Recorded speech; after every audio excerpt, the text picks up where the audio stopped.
반갑습니다.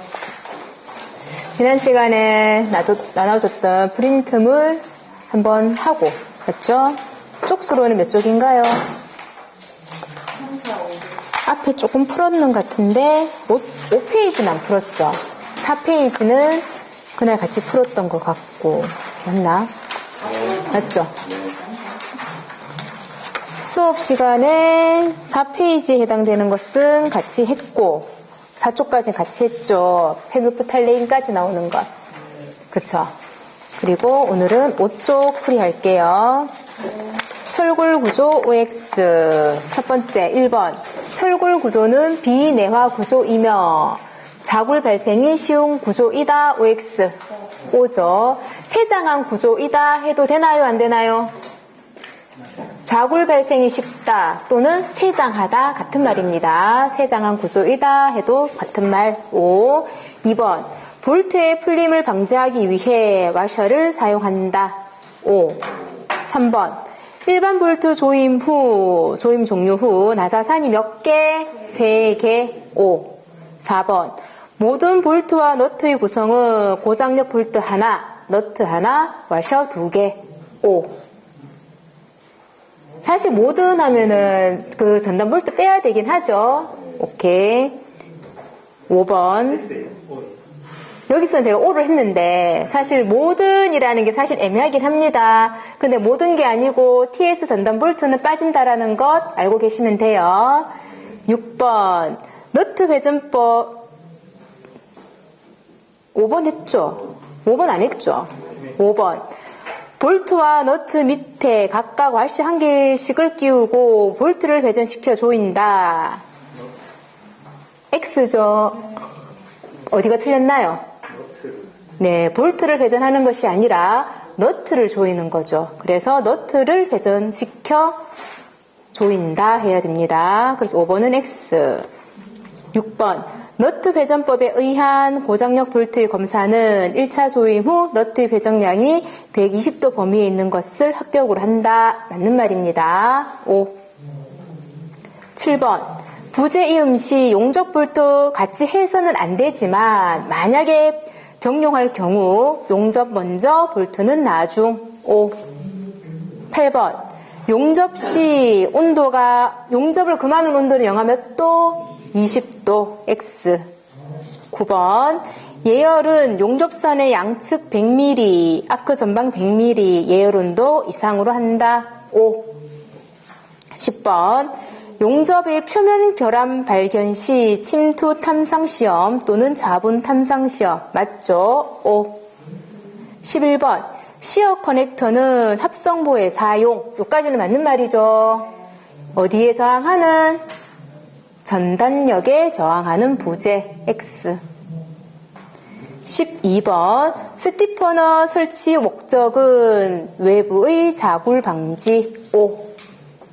13번. 기호로 표시하는 것. 1번. 일반 구조용 압연 강제 SS. 2번. 용접 구조용은 SM. 3번. 내후성 SMA. 4번. 건축 구조용 SN. 5번. 건축 구조용인데 열간 압연 형광은 SHN. 14번. 아크 용접 시 비드 끝에 오목하게 패인 결함은 크레이터. 15번. 용융 금속이 응고식 방출가스가 남아서 생긴 결함은 공기 구멍. 16번. 겹쳐지는 것은 오버랩. 17번. 모재가 녹아 용착 금속이 채워지지 않고 홈으로 남는 것은 언더컷. 18번. 표면에 있는 구멍은 피트, 내부 구멍은 블로우홀 그랬었죠. 19번. 하이브리드 보는 고강도 누구? 플랜지, 보통 강도의 외부. 20번. 메탈 터치는 누구? 기둥. 적용 시 외력의 일부를 절감. 21번. 내화 피복 공법 중 습식에 해당되는 것은 타설, 조적, 미장, 뿜칠.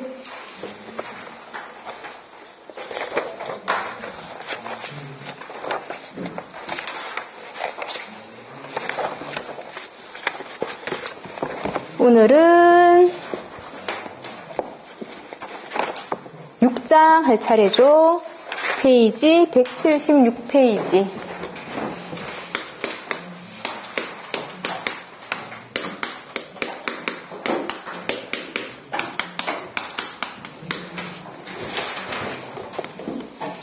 (176페이지) 상단에 보면 지붕 그림들이 있죠. 거기에서 몇 가지만 골라서 해보겠습니다. 첫 번째 줄에 있는 지붕 중에서 우리가 흔히 애들이 집 그려라 하면은 많이 그리는 거, 이런 식으로 해서 이런 지붕 있죠. 그 중에 어느 겁니까? 박봉 지붕이죠. 보기에 나왔던, 시험에 나왔던 보기들만 몇 가지 정리할게요. 박봉 지붕은 그림으로 확인했고, 경사가 몇 방향이라고 해야 될까요? 두 방향 경사 지붕입니다. 박봉 지붕은 네 방향이라고 나왔었는데 아닙니다. 두 번째 그림에서는 눈으로 보시는 것 중에서 뾰족 지붕, 맨 끝에 있는 거. 뾰족 지붕 같은 경우에는 이렇게 짓는 이유가 직사광선을 안 받기 위해서 이렇게 짓거든요. 그런데 실질적으로는 옆에다 적으세요. 어느 정도 직사광선은 허용. 직사광선을 가장 적게 받기 위해서 뾰족 지붕의 형태를 하는데, 그렇지만 어느 정도는 들어올 수 있다라는 말입니다. 세 번째 줄 넘어가고 마지막 네 번째에서 첫 번째 있는 솟을 지붕. 지붕 위에 지붕이 하나 더 올라와 있습니다. 이렇게 짓는 이유는 옆에다 적어주세요. 채광 환기 적합.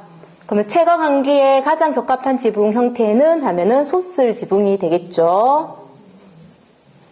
다음 바로 옆에 톱날 지붕. 톱날 지붕은 집을 지을 때보다는 공장에 많이 짓거든요. 그래서 공장용 콤마. 대부분 요런 것들은 공장용 콤마 채광창이 북향입니다. 북향. 창문이 북쪽으로 많이 나기 때문에 어떤 장점이 있냐면 종일 변함없는 조도. 조도가 항상 일정하답니다. 그래서 작업하기에 편하다는 말이죠. 그리고 교재에는 없지만 샤렌 지붕도 있습니다. 잘 본 적은 없는데 이렇게 지붕 형태가 이런 식으로 구불구불하게 생긴 게 있거든요. 샤렌 지붕이라 하고, 즉 특징은 슬라브가 곡면 형태이고, 얘는 다른 지붕 형태보다는 기둥수가 가장 적습니다. 기둥수가 가장 적기 때문에 바닥 이용을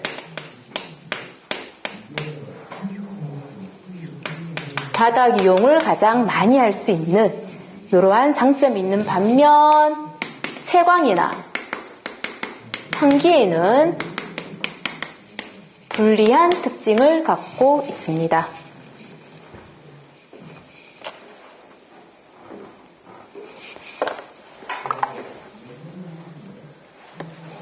물매에 대해서 한번 정리를 해볼까요? 자, 물매가 크려고 해요. 물매가 크다는 것은 경사가 가파르다는 말인데, 그러면 부재 사이즈, 부재 크기가 크다, 작다, 누구? 경사가 가팔라야 돼요. 그럼 부재 크기가 작은 아이가. 왜냐하면 똑같은 면적에서 작은 걸 여러 개 해놓으면 이 공간이 모두 다 물이 들어갈 수 있는 구멍들이 있죠. 틈이죠.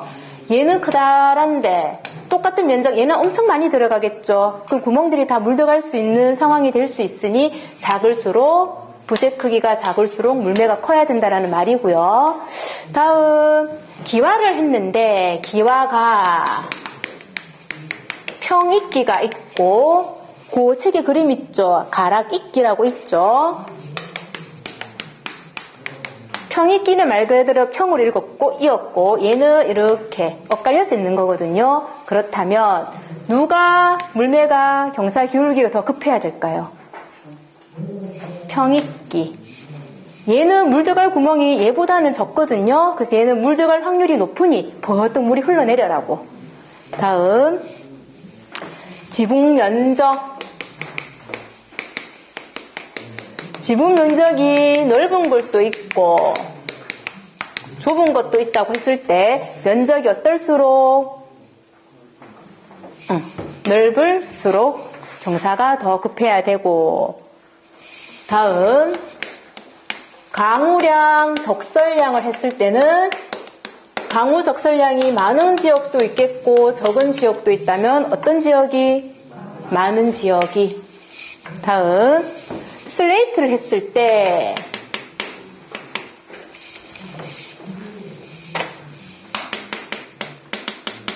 슬레이트가 대형 슬레이트도 있고 소형 슬레이트도 있죠. 어떤 아이가 경사가 더 급해야 될까요? 소형일수록. 요거는 왜 그러냐면 대형 슬레이트는 말 그대로 대형이고 소형은 작은 것인데 물이 있다. 똑같은 비가 왔다. 얘는 넘쳐버리죠.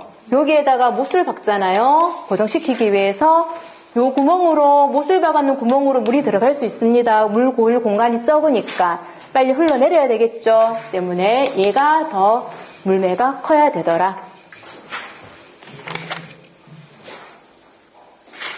그래서 페이지 176, 177 그런 부분에 대한 것이고요.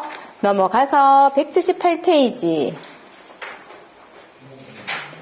갈로 3번에 보면은 지붕의 경사가 나옵니다. 그거 나름 다 익히셔야 되거든요. 헷갈리고 잘 안 외워지는데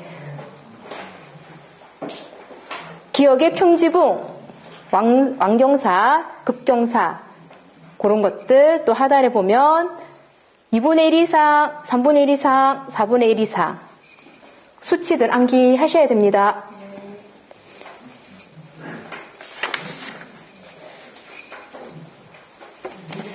다음에 방수 이쪽에서 가장 중요한 디테일한 것보다는 이제 전체적인 이론적인 부분 보게 된다면 비교하는 것. 지하실 방수 공법.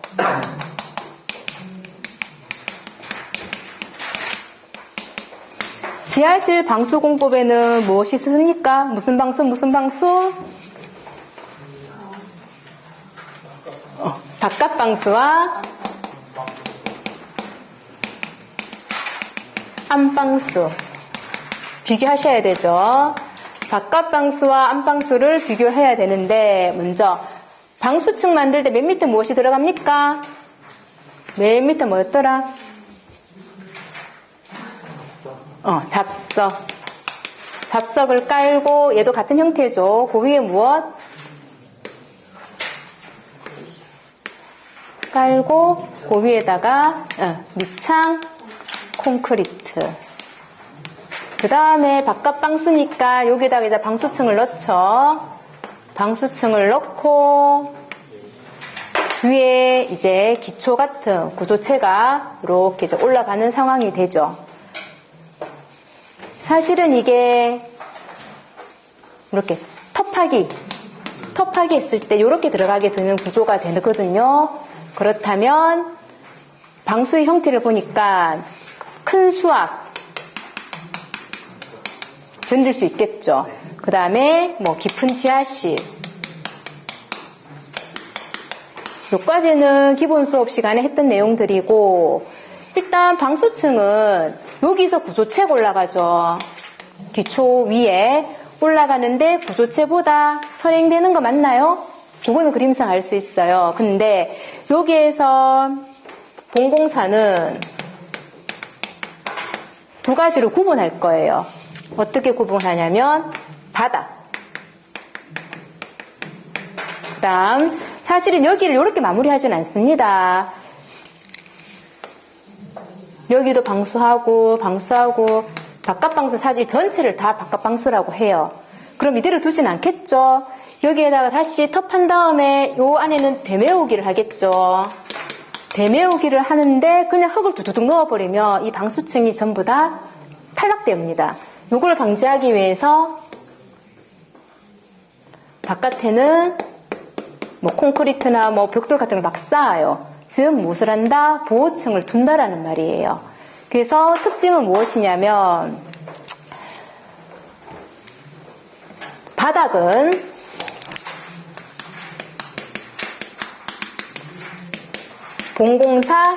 본공사보다 앞에 해야 되는 거죠. 본공사보다 선행되어야 되고, 그쵸? 다음 벽 부분은 선행되어야 되고 나중에 뒤에 본공사 뒤에 해도 되고 이런 특징이 있습니다. 다시 그 앞에 처음에 이제 심화 과정 앞에는 바깥방수 같은 경우에는 구조체보다 본공사보다 선행된다라고만 하였지만 조금 더 세분화시켜서 보게 되면은 바닥은 본공사보다 선행되는 게 맞고요.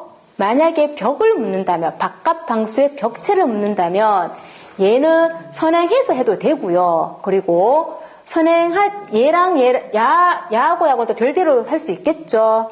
얘 하는 그 시간에 따라서. 그러면 바닥은 구조체보다 선행, 벽은 선행해도 되고 구조체 다음에 해도 되고 순서가 무관하다는 말입니다. 다음 요것보다 사실 이거가 보호층이 더 잘 나오죠. 야는 사실 애매하니까 실제로 잘 안 나오고 보호층은 구분하는 게 나오는데 바닥은 보호층을 둬야 되나요? 안 둬도 됩니까?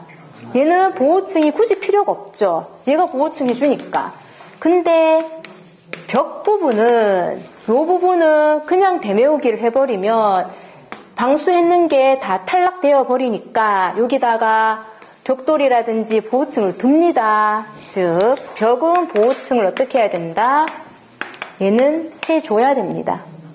이런 게 조금의 더 차이가 있죠. 안방수는 똑같죠. 잡석에 밑창 콘크리트에 기초가 바로 이렇게 올라간다라고 치면 안방수는 여기 하는 거니까 바깥방수와는 반대되는 상황이죠. 그리고 큰 수압 이길 수 없고 얕은 지하실 해야 되고 방수층은 여기 들어가게 되는 거니까 바닥은 벽은 둘 다 본공사 뒤에 해줘야 되는 것이고 보호층은 당연히 둘 다 있어야 되는 거겠죠. 그러니까 이것만 조금 유념해갖고 비교를 해주세요. 그 다음에 또 방수층으로 비교해서 나오는 게 뭐가 나오냐면 아스팔트 방수와 무엇이 있었죠? 제가 교재에 있는 것 중에서 이렇게 좀 이렇게 훅 해가지고 디테일하게 수치 같은 거는 본인들이 이렇게 공부하시면서 봐도 되잖아요. 그러니까 계략적인 이론 같은 거, 중요한 이론. 아스팔트 방수와 시멘트 액체 방수. 얘네 둘이는 비교하는 거가 지문에 잘 나오죠. 안방수, 바깥방수 비교하는 거 잘 나오고요. 아스팔트 방수와 시멘트 액체 방수 두 개가 비교하는 게 자주 나옵니다. 그래서 전체적으로 하나로 정리를 해볼게요.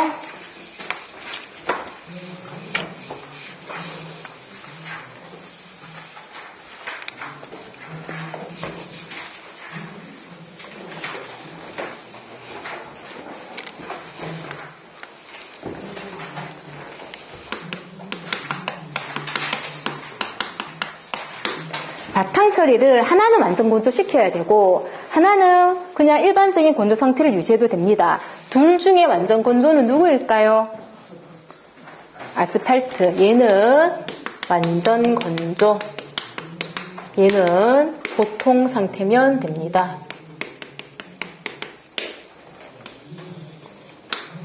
다음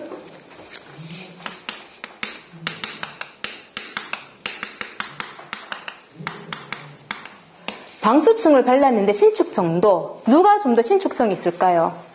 아스팔트가 있죠. 그래서 얘는 신축성이 크고 얘는 상대적으로 적고 적다 뭐 거의 없다라고 표현을 할게요.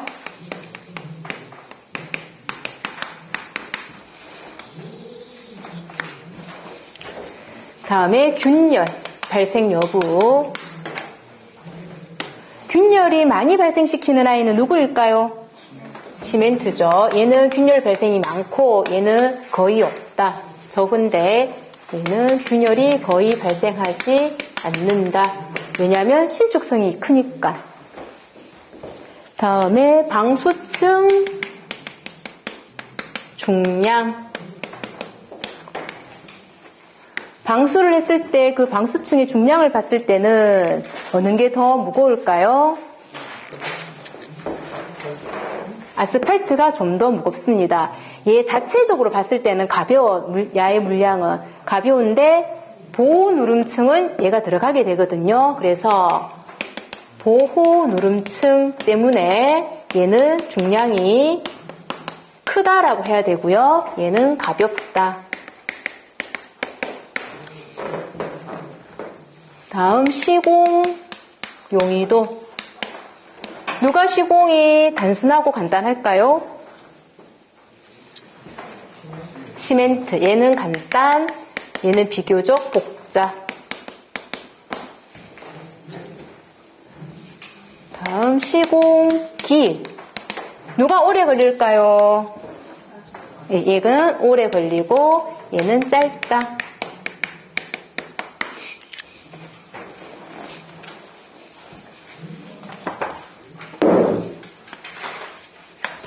다음에 누름. 시공 후 누름층이 있어야 되는 건 누구? 아스팔트. 얘는 반드시 필요하고요. 얘는 없어도 무방합니다. 다음에는 경제성? 당연히 누가 조금 더 비쌀까요? 얘가 고가, 얘는 저렴. 그 다음에 결함부, 발견. 누가 어려울까요? 아스팔트가 어렵다. 얘는 쉽다. 눈에 금방금방 띄인다는 말이죠. 그 다음에 보수 용이성. 누가 보수가 쉬울까요? 시멘트가 보수가 쉽고 잘 발견이 되니까 보수가, 아스팔트는 어렵다. 이렇게 비교 정리를 하겠습니다. 그렇지만 하나만 더 넣는다면 방수 성능은 누가 더 좋을까요? 아스팔트가 더 좋습니다. 우수, 신축성이 있으니까 얘는 보통.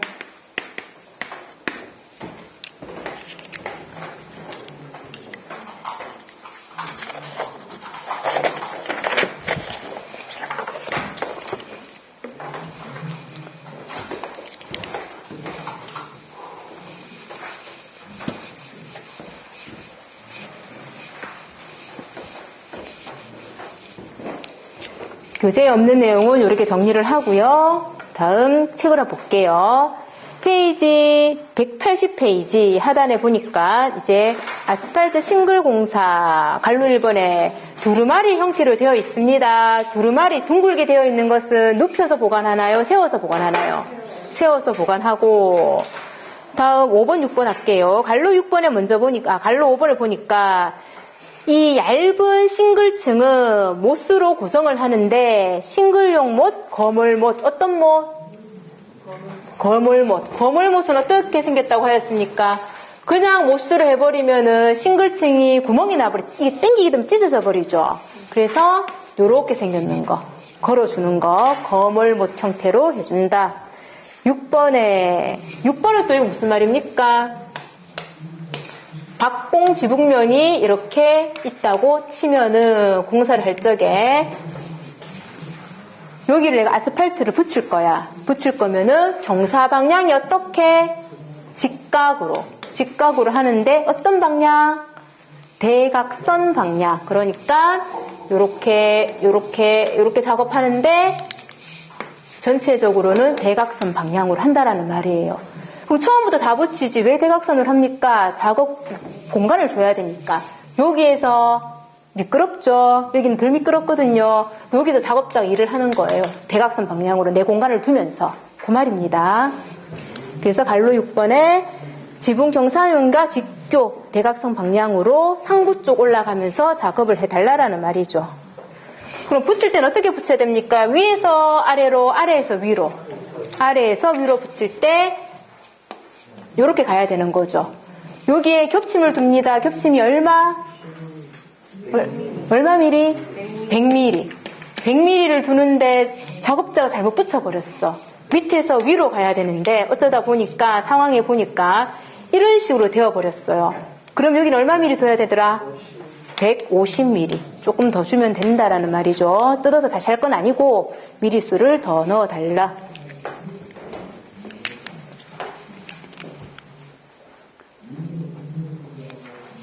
물이 흘러가는 길이 181페이지 할게요. 물이 비가 뚝뚝뚝 떨어지고 있습니다. 그럼 처음에 어디에 받아지나요? 처마움통에 지붕 경사가 있겠죠. 얘를 모아줍니다. 무슨? 깔때기 홈통. 깔때기 얘를 무슨 홈통? 장식 홈통. 다음에 물길이 이렇게 내려오겠죠. 맨 밑에 무엇이 있습니까? 벽이 있는데 물이 바로 떨어지지 않도록 뭐를 하면 받쳐준다? 요 밑에다가 낙수바짓돌을 이렇게 받쳐두더라. 물이 떨어지는데 경사로 꺾어줘야 되죠? 무슨 이 이름 뭐였죠? 처마홈통, 얘는 물을 모아주는 깔때기 홈통, 얘는 장식 홈통, 선홈통, 낙수바짓돌. 얘는 띄워줍니다. 얼마 거리 두자? 30 넘어지지 않을까요? 요거는 3cm. 3cm 정도 띄워주고, 요 길이, 최대 길이 길어도 얼마 정도 길이를 해주자? 네? 3m. 선홈통의 길이는 최장 3m 정도를 해주고, 위에랑 밑에는 고정을 해주고, 중간 사이에는 얼마로 끊어주자? 한 번 더 고정해주자. 여기가 1.5m. 그쵸? 그 다음에, 요거, 처마홈통도 이렇게 계속 이렇게 길어지겠죠? 요 신축이 얼마 미터? 요 신축, 처마홈통의, 얘 신축이, 얘가 3m니까 얘가 1500m. 어디 갔노? 1500이 아니고 헷갈린다. 맞아요. 야가 15m. 아시겠죠? 처마홈통의 길이가 15m고, 그 다음에 15m 넘는다면 겹쳐줘야 되죠. 그 겹침의 폭의 나비는 얼마 미리? 얘는 30mm. 보다는 크게 해주고, 그 다음에 그 겹치는 부분에 연결 철물로 고정을 시켜줘야 되죠. 그 고정의 폭은 50mm 이하. 요래 가는 거였죠. 이쪽 수치가 좀 많았어요, 사실은. 처마홈통을 신축하러 한다면 15m 간격으로 겹치는 폭의 나비는 30mm, 그리고 겹치는 부분 연결 철무는 50mm로 이하. 선홈통 최장 길이는 3m 이내로 해주고, 떨어지는 것은 3cm. 그리고 얘는 보이도록 할 수도 있고 안 보이도록 할 수도 있는데 어느 게 더 좋은 거다? 보이는 거야. 즉, 그래야지 유지보수가 쉽지. 외관상으로는 안 보이게 하는 것이 좋겠지만 유지보수적인 측면에서는 노출이 더 좋은 거더라. 다음, 얘 같은 경우에는 처마홈통의 끝부분은 지붕 경사면하고 했을 때 얘가 높아야 된다, 낮아야 된다? 낮아야 된다. 그러면 얼마나 낮아야 되느냐? 요 규정도 있었죠. 최소 25mm보다는 작든지, 또는 이 폭을 계산한다면 어떻게? 폭에 얼마? 12분의 1보다는 낮게 해준다. 만약에 두 값이 나온다면 둘 중에는 큰 값, 작은 값? 큰 값. 큰 값. 헷갈리지요. 예, 요런 것들이 있었습니다.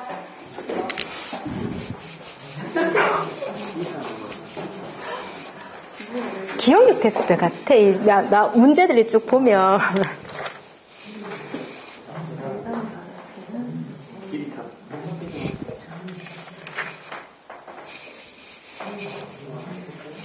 여기에 해당되는 내용들이 181페이지부터 해서 182, 183 이렇게 정리를 해보았습니다.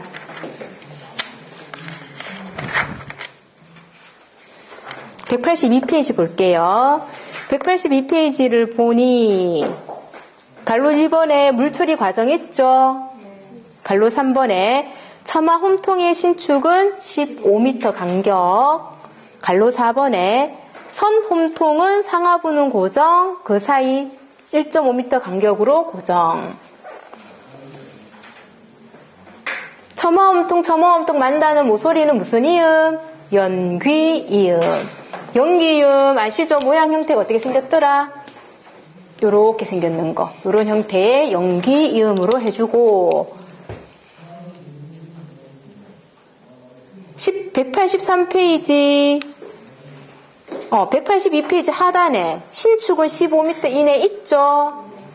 183페이지 상단에 동그라미 4번 25mm보다는 작든지 또는 12분의 1보다 큰 낮게 한다. 그런 거 있죠. 요 다 설명했는 겁니다. 동그라미 5번 겹칠 때 처마 홈통이 신축으로 할 때는 15m마다 해주는데 그러다 보면은 겹친 부분이 생기는데 30mm 이상, 연결할 때는 50mm 이하 했었습니다. 183페이지 113 주제에 동그라미 2번에 선홈통 벽 사이 거리는 3cm, 즉 30mm 이상, 탈착형 여가며 동그라미 5번에 최장 길이는 얼마? 3m. 요 그림 안에 다 표현이 되어 있습니다. 184페이지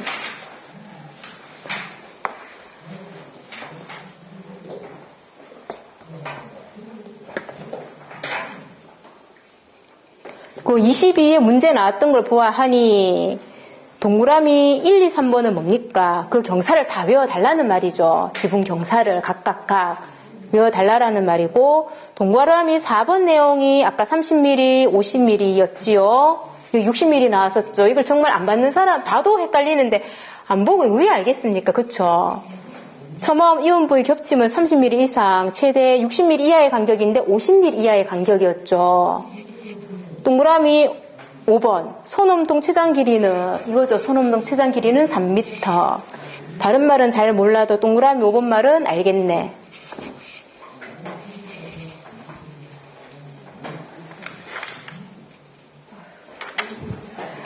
다음 185페이지 연하점. 더운 지역은 연하점이 높은 거 낮은 거? 높은 거. 추운 지역은 연하점이 좀 낮아도 되고 옥상 방수할 때는 연하점이 높은 거 낮은 거? 높은 거 써야 되겠죠. 냉공법을 한다는 것은 말 그대로 차가운 온도에 산다라는 말입니까? 아니면 상온에 산다는 말입니까? 상온을 말합니다. 다음 186페이지 갈로 3번의 아스팔트 재료는 동그라미 5번까지 있었습니다. 그거 각각 익히셔야 되고요. 118 주제에 방수 공정을 할게요. 가장 기본적인 것은 맨 처음에 바탕층을 처리하죠. 바탕층을 처리할 때는 어떻게 처리를 해야 될까요? 일단 튀어나온 거 깎고 들어간 거는 뭐로 채웁니까? 실링 처리한다라는 거 용어 알고 계셔야 되고 메워주는 게 실링 작업이죠. 실링 처리해주고 바탕층은 평탄하지만 매끈하게 한다, 거칠게 한다? 거칠게 해준다.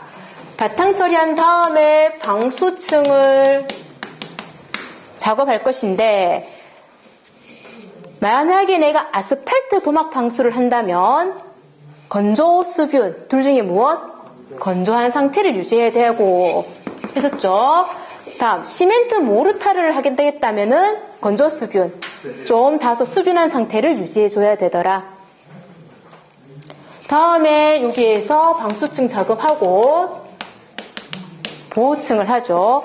보호층을 둘 수도 있고 안 둘 수도 있는데 보행용이면 보호층을 두고 비보행용이면 두지 않아도 된다. 요걸 개념으로 해서 아스팔트 방수 공정을 볼게요. 1층에 아스팔트 하고 1, 2, 3, 10층 10겹으로 하고 마지막에 이 표에서는 무엇을 본다? 보호 마감층이 있다라는 것이죠. 현장 타설 콘크리트 블록으로 보호 마감 해줬다라는 겁니다. 그렇다면 아스팔트 방수 공정은 적층법이다. OX. O입니다. O. 여러 층이 있죠. 적층 공법의 일종입니다. 187페이지 하단에 아스팔트는 용용 끓여서 해야 되겠죠. 니은입니다. 니은. 30분의 1회 정도로 계속 온도 측정을 해주고요. 그 온도가 200도씨 이하가 되지 않도록 온도 측정을 해줘야 된답니다. 188페이지 쭈루룩 나오는데 얘기하였습니다. 보통은 100mm인데 반대로 시공할 경우에는 얼마 미리? 150mm. 그 내용들이 다 그런 내용입니다. 갈로 2번에 계량 아스팔트 왔습니다. 계량 아스팔트는 공정 과정이 조금 줄어들었죠. 많이 계량이 됐나봐 재료가. 여하튼 프라이머에 계량 아스팔트 시트 마지막에 보호 마감을 둔다라는 것. 그 옆 페이지 189페이지 특징을 보니까 계량 아스팔트 장점의 디그 신축에 있어. 요 말이죠. 여기서 사실 다 정리가 됩니다. 계량 아스팔트니까 신축 있다며 균열 발생하지 않는다며 그 말이죠. 신축성이 있어 균열에 유리하다. 니은의 단점 완전 건조 보수가 용이하지 않다. 보수 용이성 어렵다. 여기 표에 다 정리되어 있습니다. 그냥 아스팔트든 계량 아스팔트 다 같습니다. 공정이 많이 줄었다. 그 정도밖에 없어요. 차이가. 다음 190페이지 넘어가서 191페이지에 위에 상단에 보면 합성 고분자계 시트 방수가 있는데 얘는 말 그대로 플라스틱 같은 고분자 딱딱한 그런 형태인데 얘는 밑에 프라이머 바르고 접착제 바르고 시트 바르고 끝이에요. 즉 얘는 공정을 보면 프라이머 바르고 프라이머 잘 붙으라고 접착제 바르고 그 다음에 시트 깔고 그 다음에 마감하면 그것도 마감도 도료로 마감하거든요. 그럼 공정이 끝이야. 그래서 뭐다? 요거는 적층 공법이다 아니다? 얘는 아니다라고 하셔야 됩니다. 알겠죠? 그 차이.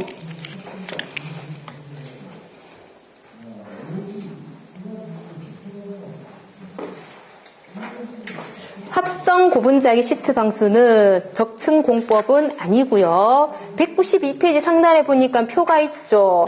프라이머 바르고 접착제 바르고 시트 바르고 마감은 도료로 해버리는데 적층 공법은 아니라고 하셔야 됩니다.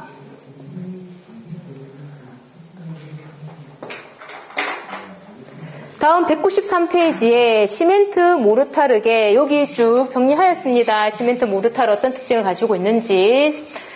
처음에 정리하면서 특성의 동그라미 1번 모체 균열, 치명상이 있다. 균열이 잘 발생하고 그러다 보니까 동그라미 3번에 반드시 방수층은 신축성이 없으니까 반드시 신축 줄눈을 한다.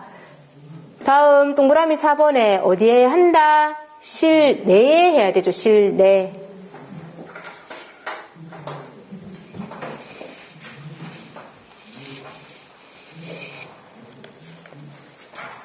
다음에 194페이지 넘어가서 195페이지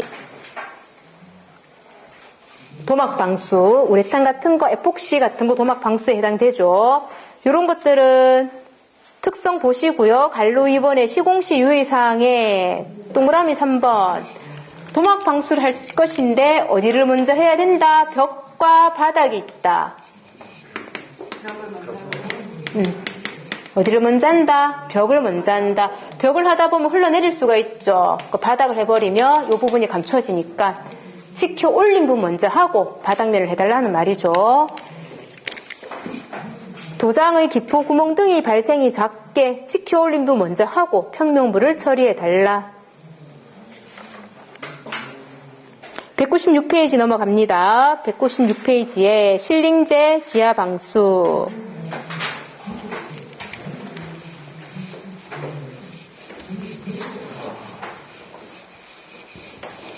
여기서 한 번씩 나오는 것은 워킹 조인트와 여기도 논 그냥 그대로 논워킹 조인트가 있죠. 요거 두 개를 보게 된다면 먼저 논워킹 조인트는 몇 면 접착? 3면 접착. 여긴 사람들이 안 다니니까 이 면을 전부 다 접착해도 상관이 없지만 3면 접착해도 되지만 워킹 조인트는 만약에 3면 접착을 했다라고 치면 사람들이 다니면서 얘가 옆으로 벌어지겠죠. 벌어지게 되면은 얘가 떨어져 버리는 박리 현상이 나타납니다. 그것을 방지하기 위해서 요렇게 만들면 안 되겠다. 요 안에다가 하나를 채우는 게 있어요. 걔가 뭐더라? 백업제. 다른 말로는 백업제. 우리나라 말로는 뒷댐제. 또 뭐 본드 브레이커. 요런 다 같은 말입니다. 요거를 해주고 그럼 얘는 들어가야 되는 사이즈가 얘 틈의 폭보다는 큰 거 작은 거. 큰 거를 넣어줍니다. 얘가 몰랑몰랑 하거든요. 그래서 큰 거를 넣어주고 두 면을 접착을 시켜서 얘가 이렇게 힘을 받아서 이렇게 벌어지더라도 얘가 폭신폭신한 스티로폼 같은 종류를 생각하시면 돼요. 얘가 눌려있다가 이렇게 그냥 늘어났다가 다시 눌렸다가 늘어났다가 신축 팽창을 합니다. 그래서 얘를 손상시키지 않더라. 아시겠죠? 그래서 워킹하고 논워킹은 하는 게 다르더라.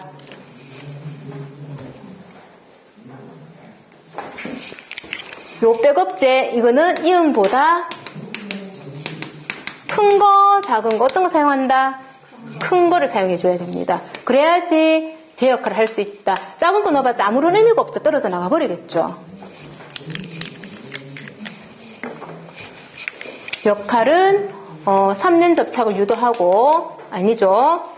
2면 접착을 유도하고 몇면 접착 방지, 3면 접착을 방지.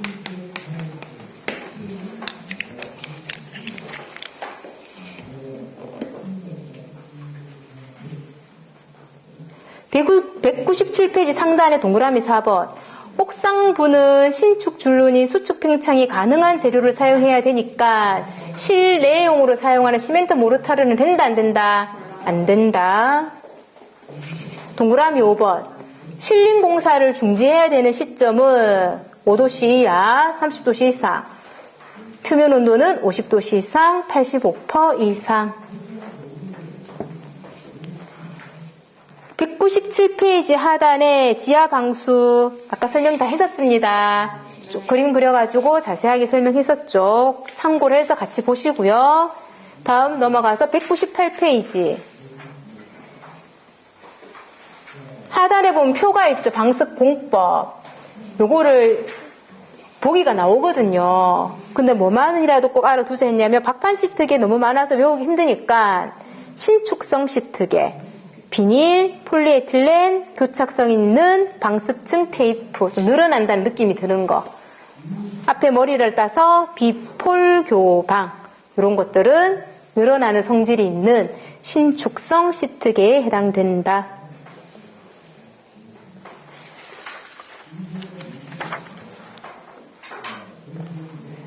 199페이지 방습공사 주의사항에서 200페이지 넘어가서 상단에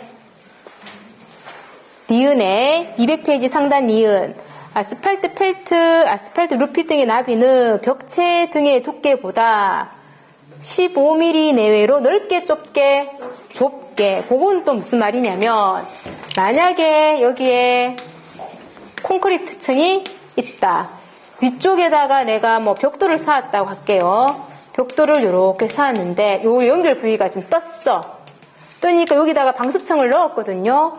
그러면 왠지 방습층이 이렇게 넓게 들어가면 좋을 것 같아요. 아니란 말이죠. 넓게 들어가게 되면은 비가 오게 되면은 물이 타고 들어갑니다. 그래서 물을 끊어주기 위해서 사이즈를 얼마나 작게? 15mm 작은 걸 넣어달라는 말이에요. 벽체 등의 두께보다 15mm 내외로 좁게 넣어달라. 왜냐하면 물 끊으려고. 아니 물이 타고 들어가니까.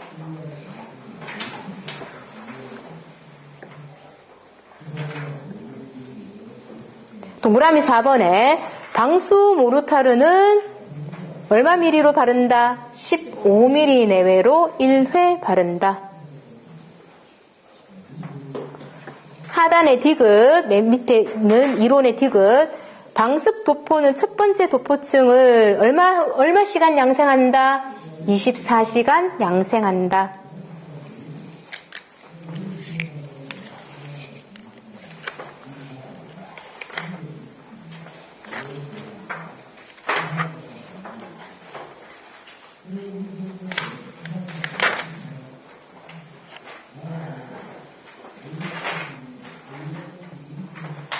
페이지 206페이지. 페이지 206페이지에 14번 한번 풀어보세요.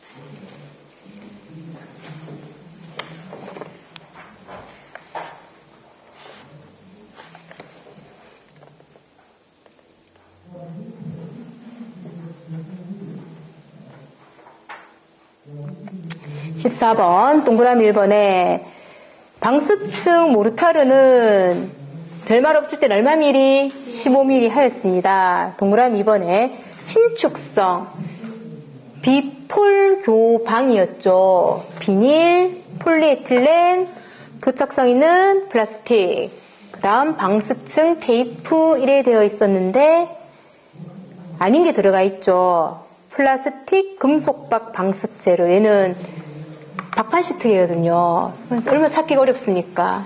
2번이 틀렸습니다. 나머지 3, 4, 5번은 맞는 말.